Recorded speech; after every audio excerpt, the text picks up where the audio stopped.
Okay, so going back to this question, which I really botched, you can see I've even written down some of the numbers incorrectly.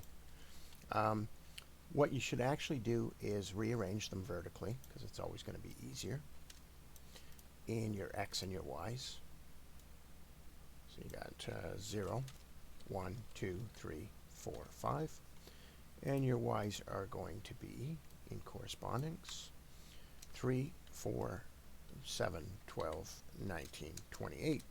And what you should actually do always when you're trying to figure out an equation is first figure out what kind of function it is. You do that by taking the first difference. So up top you can even put first difference, second difference, third difference, and you can make a vertical thing like this.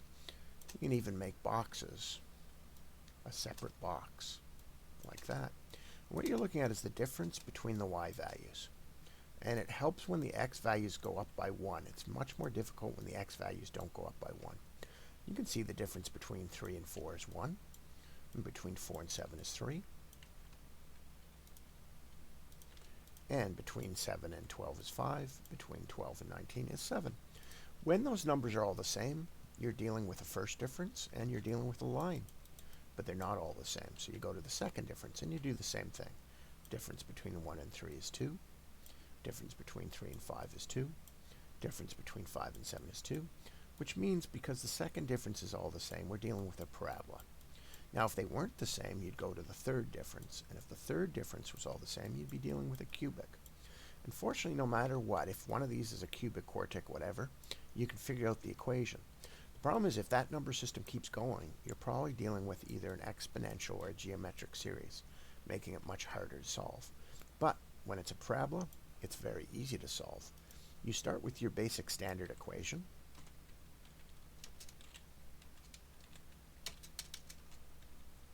And you plug in first, your first value is the easiest one. When x is 0, we know that y is 3.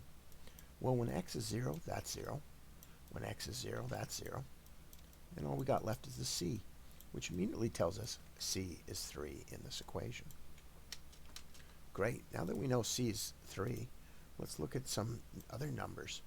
The next one, when x is 1, c or y is 4. So we get 1, 4 is equal to a times 1 squared, which is just 1, plus 1 times b, and we know c is 3. When we rearrange this, we get 1 is equal to a plus b, which means that b or a, let's just say b, is equal to 1 minus a.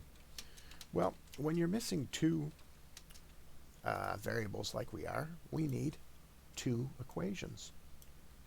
When you're missing three variables like we are here to begin with, we need three equations, but we solved one quickly.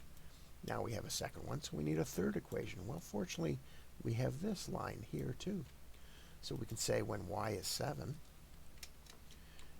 x is 2. Well, x squared is 4, so it's 4a times 2b, and we know c is 3. So suddenly when we get the 3 to the other side, we get 4a plus 2b. Well, fortunately, we have an equation for b up above. b is equal to 1 minus a. So we can replace it, and we get 4 is equal to 4a plus 2 minus 2a, which means 4 is equal to 2a plus 2, which means 2 is equal to 2a, which means a is equal to 1. Well, if a is equal to 1, I put in up here, b is equal to 1 minus 1, so b is equal to 0. So now I have a is 1, and b is 0. And I can rewrite my equation. Y is equal to x squared plus 0 times x makes it 0, so there's no point in writing it, 3. And I get this, which makes a lot of sense, that when x is 0, y is 3. Let's go back to the main equation and see if this works. Okay, when x is 0 in this equation, y is indeed 3. When x is 1, y is indeed 4. When x is 2, 2 squared is 4 plus 3, y is 7. When x is 3, we get 3 squared 9 plus 3, 12. Y is equal to 12. So we can see it's working out quite nicely. Let's just put that back. No matter what I put in, it works quite nicely. We'll even try the 5 over here. 25 plus 3, 28. So we now have a working equation. And just to confirm, I can put it into my Desmos. And I can even pull up the tables. And sure enough, it gives me all the values that I had from the chart. Another way to do it is if I'm just working with the tables, if I don't have an equation here and I'm just working with y. Let's go back. Y. Now it's doing it. And let's see. 3, 4, 7, 12, 19, and I believe it was 28.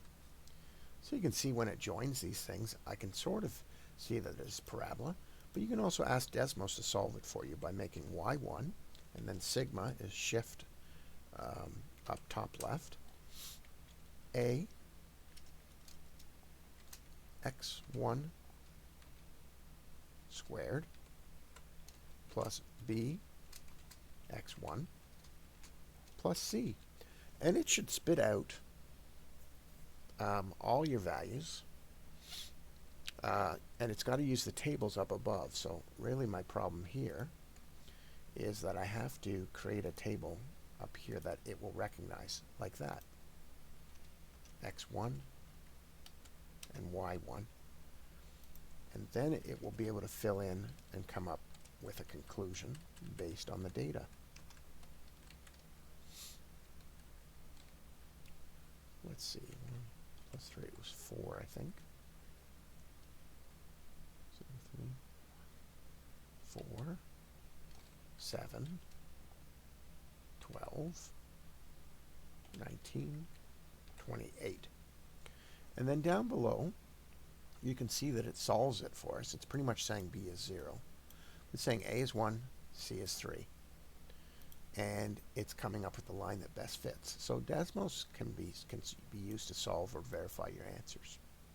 However, learn the first and the second differences. It's incredibly useful.